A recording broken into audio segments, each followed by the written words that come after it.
Bonjour à tous. Avec ses 160 grammes et une taille de grive, nous allons vous présenter aujourd'hui le plus petit rapace des Flandres, la chevêche d'Athéna. En fin de journée, en sortant de votre estaminet préféré, il est possible à chacun d'entre vous d'admirer cette petite boule de plume perchée sur un piquet de clôture. Réaliser les vidéos qui vont suivre a nécessité de trouver un site de nidification et des dizaines d'heures d'observation à partir d'un affût. Le tout avec la plus grande discrétion, évidemment, pour la sécurité des oiseaux. Alors bien que notre chouette chevêche niche dans les Flandres, c'est finalement dans une ferme de Courcey près de Dèvres que ces conditions ont été réunies. Je remercie ici Philippe, ami de longue date, écologue et voisin de nos sympathiques agriculteurs qui ont bien voulu nous accueillir sur leur prairie, d'avoir permis la réalisation de ce reportage. Je lui laisse le soin de présenter la belle aux yeux d'or. Alors là, je suis en train de rechercher la chouette chevêche, qui est en fait le rapace nocturne le plus diurne. On l'observe au crépuscule à 7 heures de la journée, souvent en fin de journée ou très tôt le matin d'ailleurs. Et je cherche les points où elle peut se mettre en évidence, parce que c'est un petit rapace qui aime bien se positionner en haut d'un arbre mort ou sur des piquets de clôture, parce que c'est une chouette qui va chasser à l'œil. Elle a un régime alimentaire en fait, qui est constitué de gros insectes et de mammifères selon la saison. Je suis en train de regarder si elle n'est pas positionnée sur un de ces piquets pour chasser à l'affût. C'est vrai que tantôt on peut l'observer en train de sautiller, en train de survoler. Elle est assez joueuse finalement pour capturer ses proies. Et surtout elle est très agile, c'est une petite chouette, elle passe vraiment partout, entre les branches, dans l'herbe, elle sait courir, elle sait sauter, c'est particulier dans son comportement. Pour trouver de la chouette chevêche, c'est assez simple, il faut des vieux arbres, comme ici on a un vieux pommier, et des prairies. Autrement dit, un espace où elle va pouvoir trouver le gîte et le couvert. Alors voilà le lieu de reproduction possible d'une chouette chevêche. Venez voir. C'est creux. En fait, il s'agit d'un vieux pommier.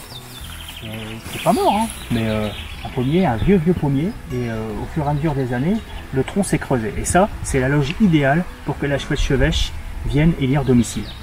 Alors, la chevêche, elle peut laisser des indices et des traces.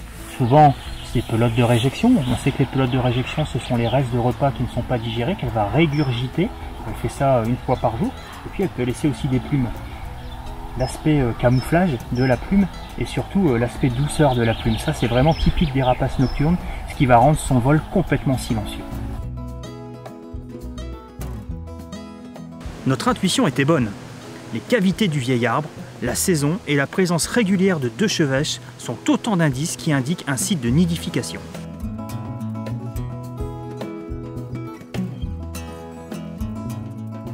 La ponte a lieu quelques jours plus tard avec déjà une belle réserve de micro-mammifères. Plus d'hésitation, nous installons une tente à fût pour suivre l'épopée de cette future famille. Il sera captivant de pouvoir observer le comportement du couple, de la couvaison jusqu'à l'émancipation des jeunes. Plusieurs jours après la naissance de 3 poussins, nous avons un moment de stress, car nous perdons tout contact visuel et sonore avec les jeunes. Nous imaginons alors une prédation par la fouine, ou encore le chat domestique, grand consommateur de petits oiseaux sauvages. Comme les parents visitaient toujours le pommier, nous avons discrètement inspecté la cavité. Nous nous sommes aperçus avec soulagement que les parents avaient déplacé leur progéniture dans une galerie annexe. Les 3 jeunes étaient bien à l'abri dans une autre branche creuse voisine.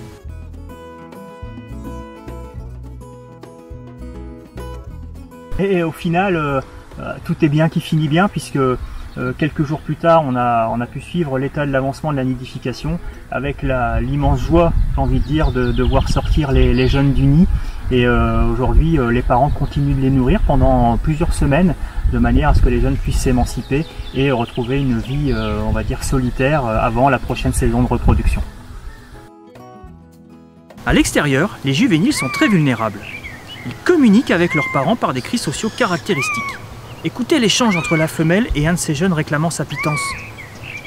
Regardez comme le juvénile a déjà le réflexe de se camoufler.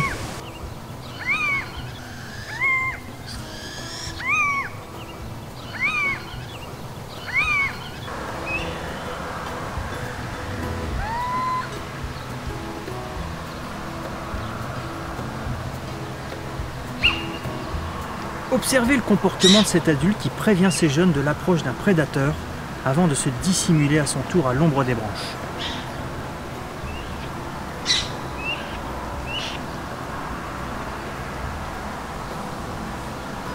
À l'issue de cette période d'apprentissage, les jeunes chevêches sont prêtes à prendre leur autonomie. Elles quitteront la prairie de leur naissance pour s'installer et protéger leur propre territoire.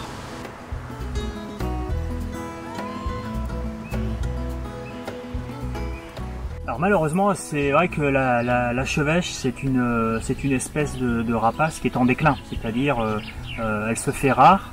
Alors pourquoi elle se fait rare aujourd'hui? Au sens de pommiers en particulier, de poiriers, d'arbres creux, comme on les appelle. Donc on ne peut que conseiller aujourd'hui de replanter des pommiers ou des arbres fruitiers de ce type dans son jardin pour accueillir la chouette chevêche.